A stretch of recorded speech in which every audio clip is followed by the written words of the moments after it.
Hey friends, welcome back to Clear Signal. We got another episode of President's Hidden Histories, episode number 9. William Henry Harrison, the log cabin that won and lost an election. You know how sometimes the best comeback in politics isn't a sharp retort, but turning your opponent's insult into your greatest strength? That's exactly what happened with our 9th president, William Henry Harrison. Back in 1840, the Democrats wanted to paint the 67-year-old Harrison as too old and out of touch, a washed-up frontiersman who'd be happier sipping cider in retirement. One newspaper editor sneered, "Give him a barrel of hard cider, settle a pension on him, and he'll sit the remainder of his days in his log cabin by the side of the fire, studying moral philosophy." Ouch, right? But the Whigs didn't get mad. They got brilliant. Suddenly, Harrison wasn't some doddering old man.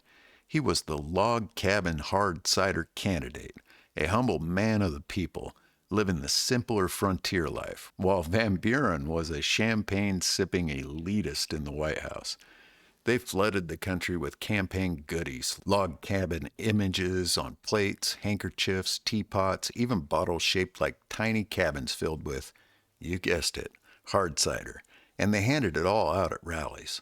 They rolled giant log cabin floats through towns, sang catchy songs. It was one of the first truly modern, mass-marketed presidential campaigns, and it worked. Harrison won in a landslide. But here's the twist that makes hidden history so ironic. After that buildup as the tough, outdoorsy log cabin hero, Harrison arrived in Washington for his inauguration on a cold, rainy March day in 1841. To prove he was no frail old-timer, he delivered the longest inaugural address in American history, nearly 2 hours, over 8,400 words, without a hat, coat, or gloves. He stood there in the freezing drizzle, getting soaked, then rode horseback in parades and went to inaugural balls. A few days later, he caught a cold that turned serious.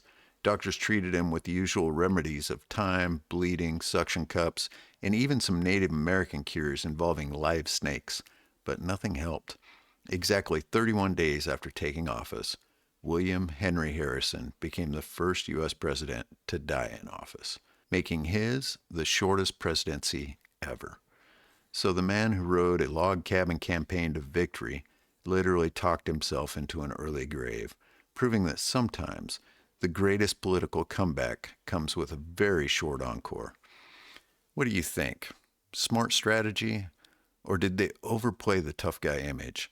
Drop a comment below, like if you enjoyed this one, and subscribe for more hidden presidential stories.